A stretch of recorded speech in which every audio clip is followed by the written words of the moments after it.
Good afternoon and welcome to today's ARPAS-UK webinar. We are delighted to have John Goudie and Mac Exon-Taylor from SLiNK-TECH and Cambridge Sensoriis today to talk with us about automated vertiports, launch and landing for the future of flight economy. This portal has been part of one of the Future Flight Challenge projects, and I think this is going to be an absolutely fascinating session as we explore this further. So John and Mac, over to you.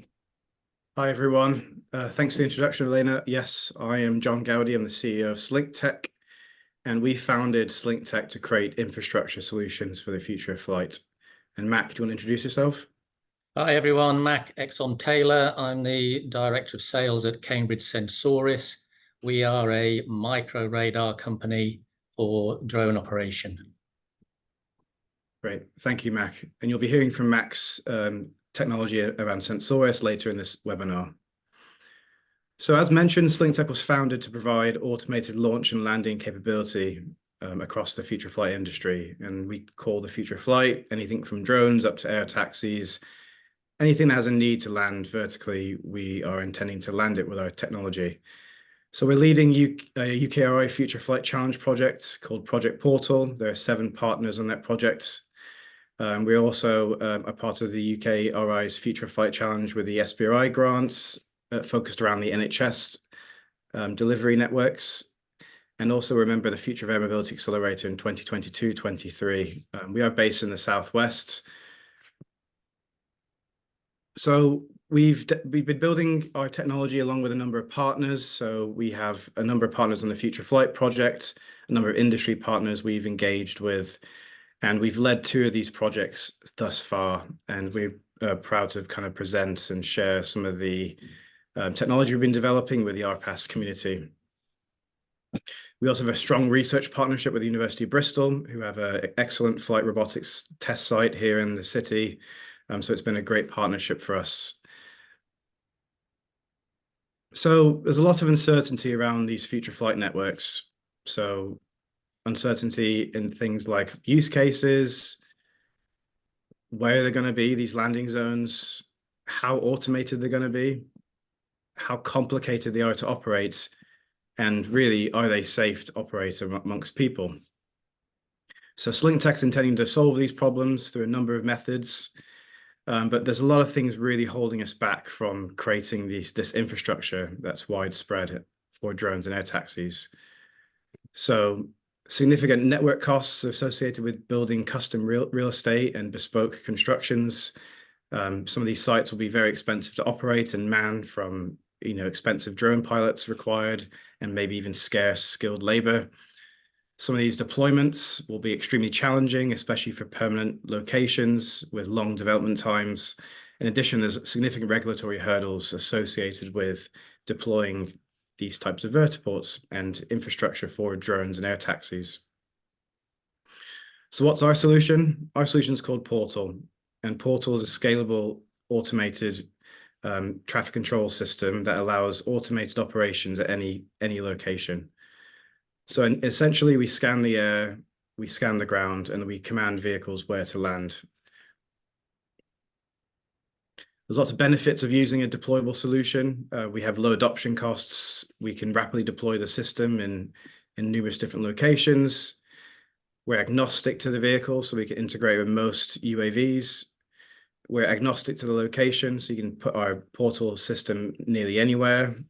And we provide automated operations, and in the long term, hopefully providing streamlined compliance with our technology. So how does Portal fit into the wider ecosystem? So Portal is the bookends of a drone mission or an air taxi mission. So we link the airspace to the ground, enabling end-to-end autonomy. Whilst we're not focused on the middle section, the motorways in the sky per se, we are focused on the local area, and we will provide landing intelligence and automation at the endpoints of drone and air taxi operations. This is all connected via a series of edge-based sensor arrays. We have a cloud-based solution we connect all the data to, and we're ready to integrate with traffic management solutions that are currently on the market. So here's a little graphic showing how the system operates. So if the drone is within our sphere of influence, it's under portal control. We have a handoff procedure we complete. At that point, the drone is free to travel across the network to another portal. At the endpoints, we're receiving data continuously, so we're making decisions based on live data. And at the end, the vehicle gets handed back over to portal control and landed at the endpoints. So we envisage a large network of air taxi and drone landing locations being set up in the future to really enable the growth of this market. And so with lower cost vertiports, we can create more portal hubs, and therefore the network value of these drone networks is highly increased. So a lot of locations can become portal nodes, from logistics hubs, agricultural use cases, offices, beachfront, hotels. Really, we think any location can become a landing area for the future of flight. And through cost-effective technology, we can deploy the system at much lower cost and reuse existing land that landowners already have by offering them the sensor technology and the control technology to manage their own locations in the future. So logistics is a huge use case for Portal. So in the future, where goods are being transported by air via drone, there needs to be a clever control system at each of the landing areas, especially where there is high volume traffic and larger cargo being carried. And Portal, you can see on the left, has been deployed in a loading dock. It could be deployed in rooftops, car parks, or business parks for logistics or passenger transport. Speaking of passenger transport, we are working alongside Snowdonia to deploy our first vertiport at their test site, which is going to be deployed by the summer, with the intention of supporting the test and evaluation market for air taxis and drones, and along with becoming a kind of a showcase location for the Portal. We envisage Portal being deployed at hotels, business parks, events, weddings, sports events. Really, anywhere you feel like passengers can be transported, we feel we want to have Portal set up there to support this future flight growth. We've completed a bunch of tests. So as mentioned, we have been funded through the Future Flight Challenge. So we've been continuously developing Portal for about 3 years now. This is the operational test we did last summer, where we set up 2 portals quite quickly and automated the flight between A and B. This is a BVLOS test due to regulations, but it did show the end-to-end automation. It showed the agnostic control system. We demonstrated high volume drone operations, and then one-to-many landings, so one operator landing multiple vehicles at the same time. We have a series of dashboards that cover the operation from a local operating perspective and also a kind of a network operating perspective. So this is a showcase of our cloud system that manages multiple vertiports. We can track all the vehicles, we have all the data, we can provide bookings, and we have a dashboard specifically for each vertiport. So this is kind of a remote operator use case, with one operator at a kind of operating center managing multiple vertiports and managing multiple vehicles inside those vertiports. Admittedly, this is on the regulatory roadmap, so it's not approved for kind of remote operation as such, but we're doing demonstration and tests. We are part of the CAA sandbox, so we are working alongside the regulator to discuss the capability and the kind of our goals for this system. So the Future Flight Challenge has been a great success for SMEs across the UK. I think there's about 17 projects currently been funded in the Future Flight Phase 3, which is the current phase. Across our Portal project, we have 30 technical experts across 7 organizations. So the organizations involved are the University of Bristol, Snowdonia Aerospace Centre, which is a drone test site up in West Wales, and Goka is a cybersecurity expert. Sensoriis, which you'll hear from shortly, is is the radar technology and the navigation company. Radar-Tech builds navigation solutions, and Auriga is a drone operator supporting the projects. We've done a lot of testing at different locations. We've done demonstrations at University of Bristol's Fenswood Farm. We've done demonstrations at the Westcott Drone Test Centre that opened last summer. And we've done a number of demonstrations at Snowdonia, along with our permanent deployment, which will be there by the summer. The portal party, so we have a party and an event planned for the summer. There's a link at the end of the webinar, so you guys can sign up to join. But our intention is to showcase the portal with a number of operations, have some panel discussions, and it's basically a big invite for anyone in the industry and who wants to join and kind of see where the future of flight is being developed. So to sum it all up, Portal is an air traffic control solution in a box. It's cost effective, it's highly automated, and it's easy to operate. So as mentioned earlier, we recently won a contract with Snowdonia and NHS Wales to discuss improving the supply chain for them with drones. And so we're involved in a 9 to 12 month project with them, exploring the concept of operations, exploring the kind of feasibility and the cost effectiveness of replacing existing transport and logistics with drones. It's definitely seen that not all logistics traffic will be replaced by drones. I think that's far-fetched realistically, but if we can replace a certain amount of time-critical goods, essential goods or kind of one-offs that are not really cost-effective to send a whole van, then we're exploring those use cases now. So partner with Snowdonia and NHS Wales, we're exploring the early business case for adoption of the services. We're completing a series of workshops with staff members at the NHS to understand the use case, understand pain points, understand where they feel value might be added from time-critical drone delivery. And then we'll create a concept of operations for on-demand BVLOS transport of blood products and understand the resilience of the solution versus existing vans and motorbike transport. So why Wales? I'm sure a lot of us here have been on holiday in Wales, especially driving through mid Wales. It's extremely remote. I think there's more sheep than people out there, but it provides a huge challenge for the healthcare system. How do you provide coverage to all these low population density areas without requiring, a significant amount of hospitals, ambulances, and we're exploring using drones to kind of connect the unconnected. So across this sparsely populated land, it's hard to travel across in poor weather. There's significant health inequalities linked to lack of infrastructure in these areas. And we feel that with Portal and drone technology, we can easily scale to service these demands. So this is a follow-on from some research and feasibility studies that have been completed from the 3 partners already. And so we look forward to sharing the results later in the year. And please follow our LinkedIn if you feel like you want to track along with some of the progress.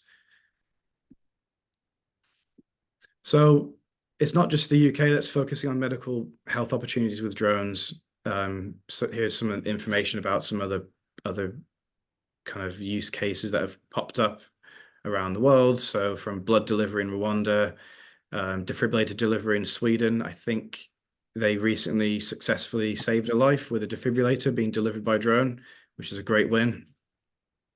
There's search and rescue use cases. There's antidote delivery for opioid overdoses being explored in the US, and there's obviously remote regular medical deliveries being explored in India. But drones will become a huge benefit and help and save lives long term. Well, thank you. Mac, you want to discuss the Sensoriis technology? Sure. Thank you, John. Hello, everybody. Can you move me on the slide, John, please? So typically, to operate safely and successfully, drones would require, calm conditions, decent visibility, calm weather, stable or static landing platforms, and GNSS or GPS signal for positioning. Obviously, a reliable obstacle detection system for collision avoidance and safe operation. And that's made it all the harder if you want to get beyond visual line of sight in your operations, which I think is essential for the drone industry to scale and deliver the expected benefits. And there's a drive for fully autonomous landing, which can't be achieved resiliently without robust sensing. So why not use radar? It's been around for a long time. It's been around in the aircraft industry. It's been around in cars. Most of you probably already have radars in your car, cruise control and adaptive braking systems. We could use radar to help with this problem, but it needs to be in what we call micro form, small. Next slide, please, John. So that's the mission of Cambridge Sensoriis. We are a UK-based startup. We're founded in 2020. We have an experienced CEO with a prior radar technology exit. We focus on radars, that's all we do. We're not drone pilots, we don't build autopilot or manufacture UAVs. We're focused purely on radar. And we've developed proprietary micro radar technology, specifically for airborne drones. And there's two solutions or two technologies that we have. One's called active radar cooperating, or ARC, and that gives you ranging precision between multiple radar devices, a primary radar to multiple secondaries.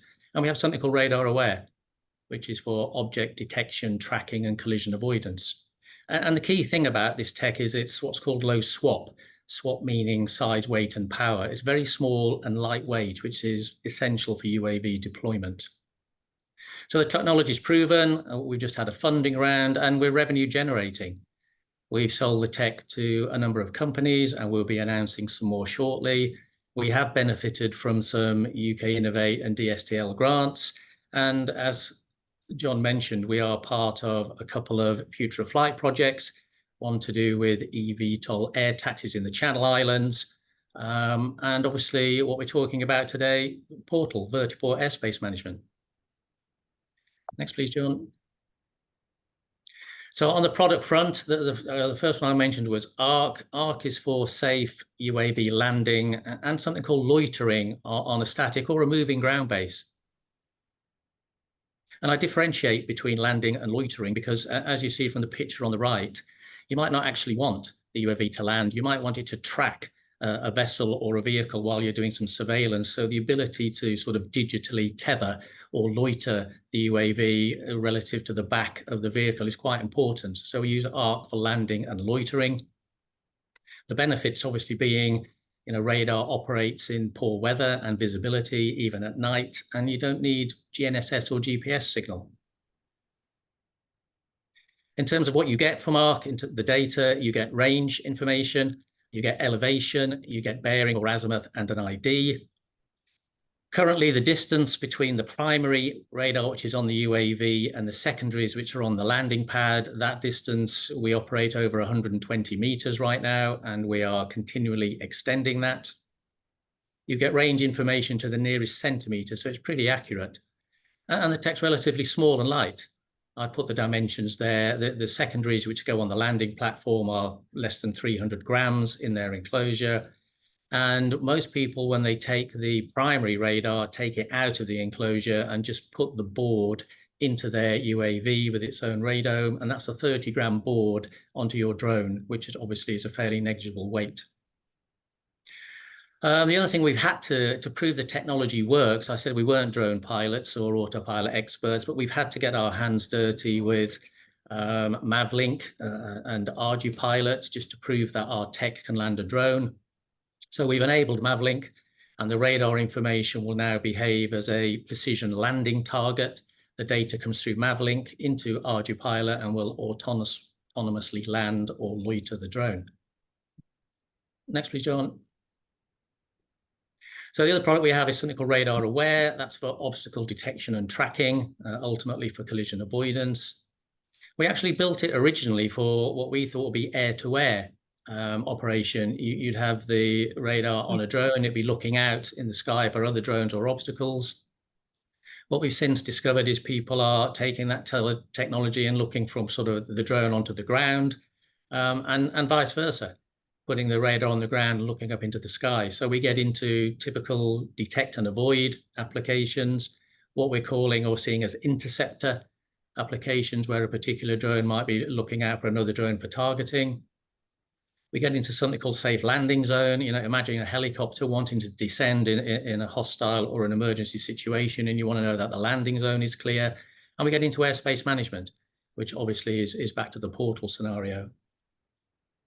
So with radar aware, again, it's fairly small, 105 millimeters by 105. The weight is less than 500 grams. In terms of data, you get range information, you get bearing or azimuth, you get elevation, you can get a relative velocity, and importantly, it's got a tracker to track the moving objects. In terms of distances, that's right, John. People always ask me, well, how far out can radar aware see? The current version we've got, we call RA500 because it can detect a typical UAV at 500 meters and a typical light aircraft at 1200 meters. And at the end of the summer, we've got RA1000 coming, which would detect a typical UAV at 1000 meters and a typical light aircraft at 2500 meters.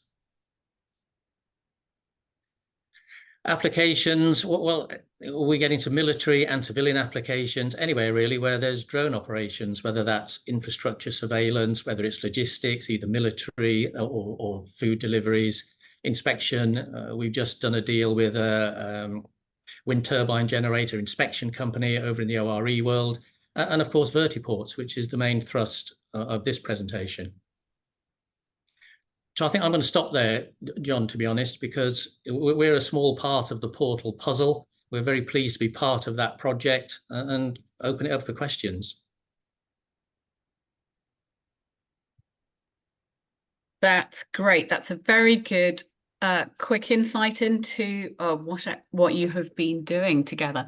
Now, if anyone does have any questions, please pop them into the Q&A section at the bottom. I do have some to get us going from people who unfortunately were unable to attend. So I am going to start with those and give people a chance to ask questions.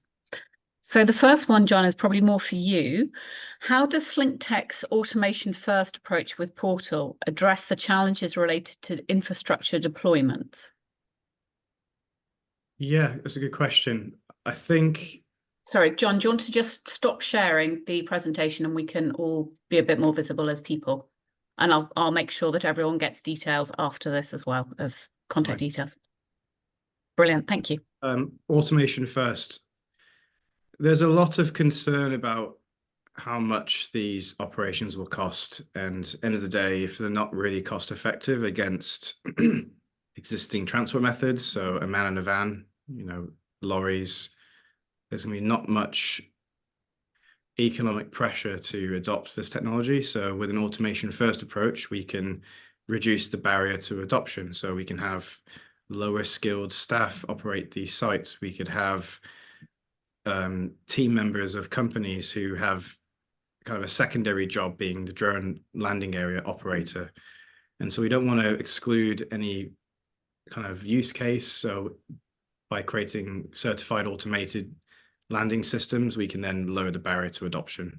And I think the more networks and the more nodes on these drone networks there are, the more use for the UTM services. So there's a win-win situation for all the industry if the more volume that's flying, and we need automation.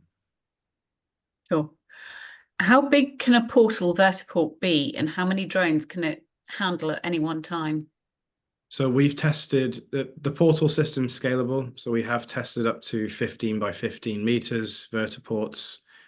We've landed up to 3 drones simultaneously with 10 in simulation. So our current flight tests, we are limited by the fact we do have to have safety pilots to operate.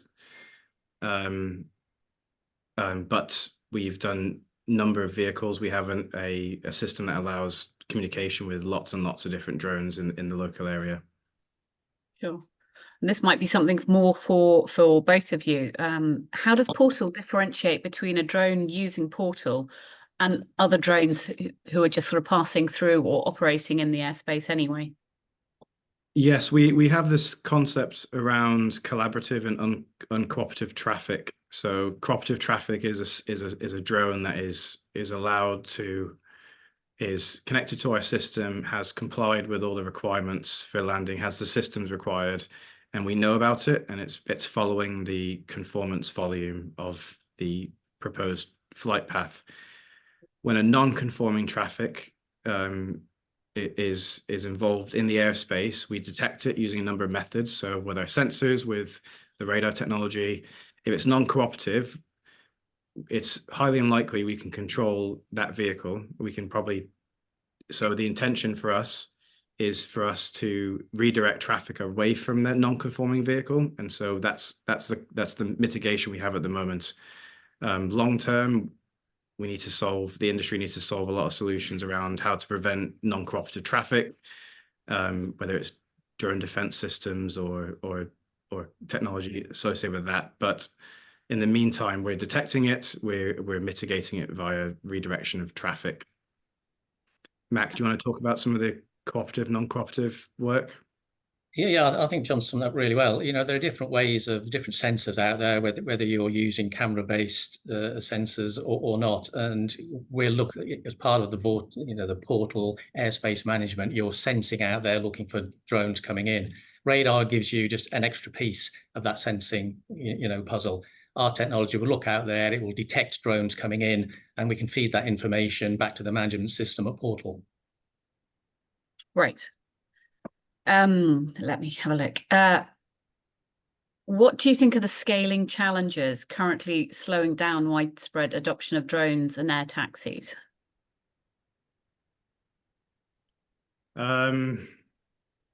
I think that's probably a general one for the whole industry, but yeah, definitely from your point of view, it would be good to know. There's lots of work being done under waivers, and there's lots of companies developing technology that allows automation and more people to operate these sites at more locations. And I think when these systems become certified and approved for sale, they'll move from being a demonstration activity to kind of full-blown operations quite quickly.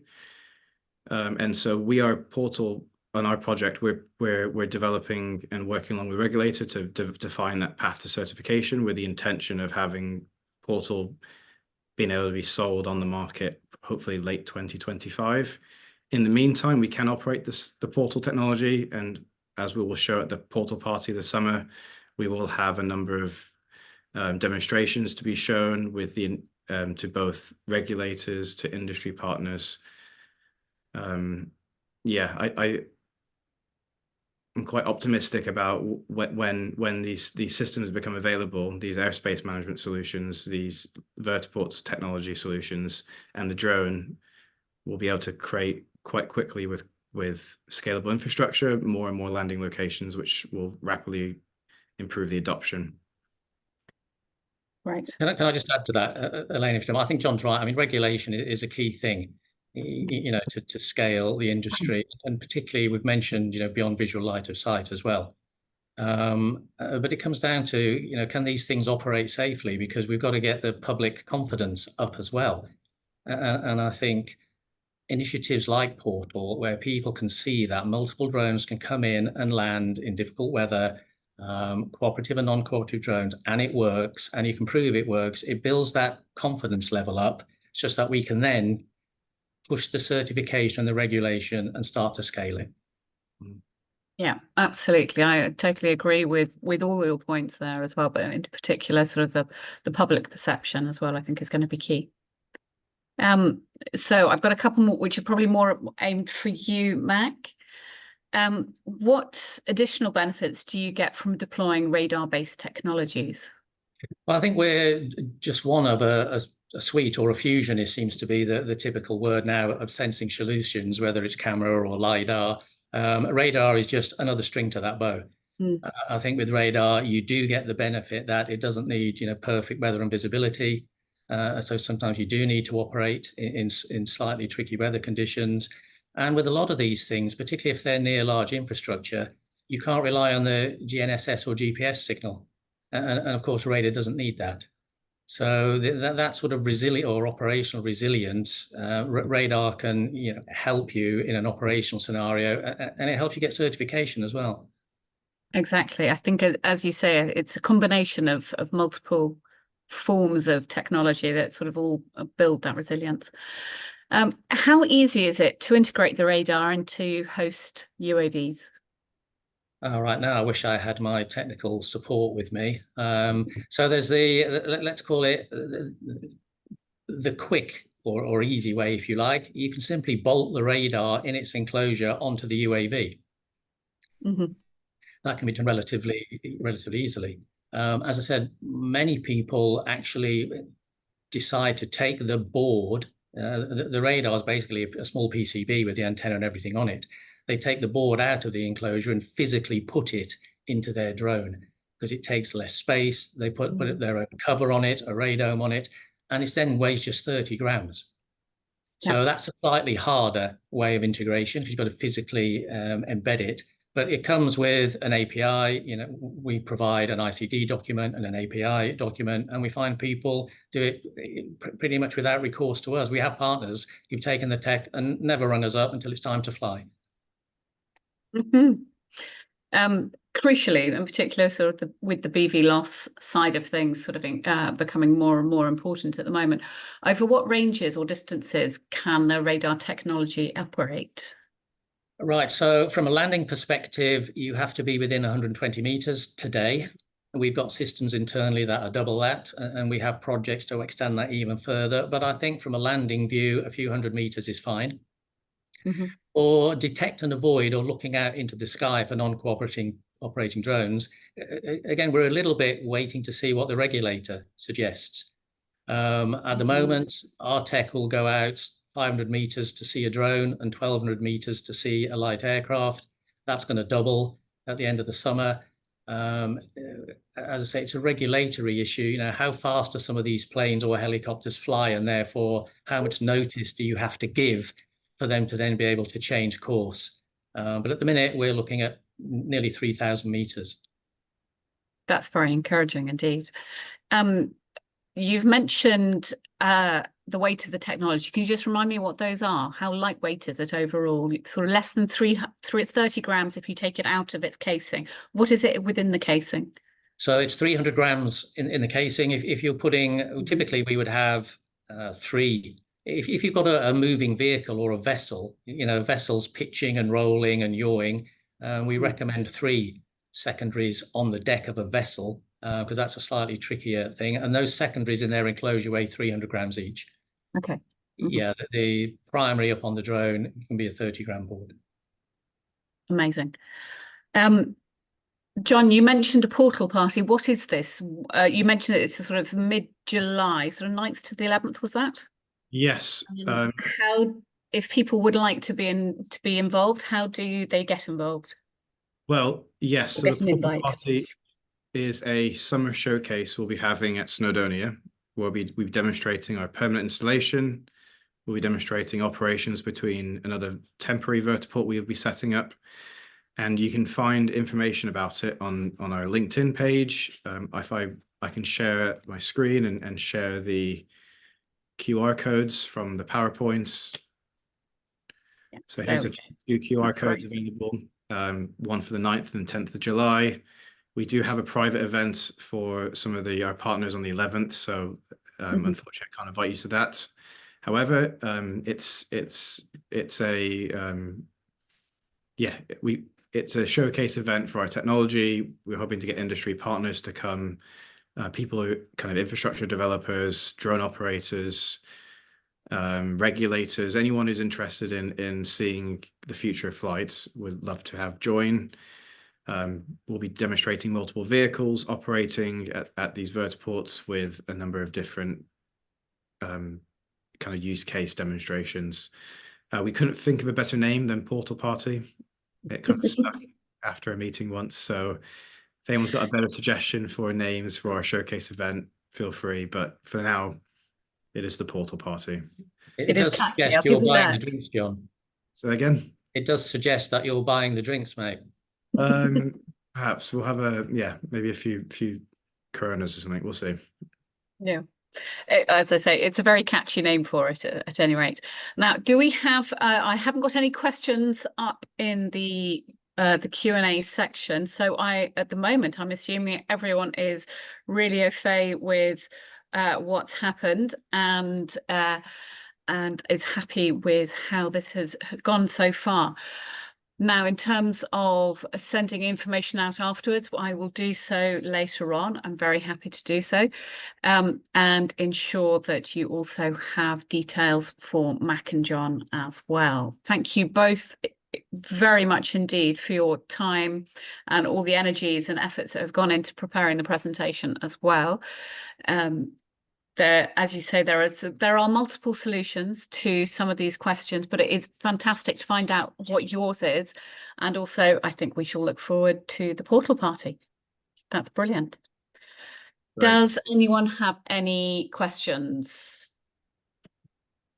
Oh, hang on. That is lovely. I will just... in which case, then we will close it then for now, and I will see that the appropriate messages are shared this afternoon. Lovely. Well, thank you very much then, everyone, and take care. Everyone. Thank you. Okay. Bye-bye.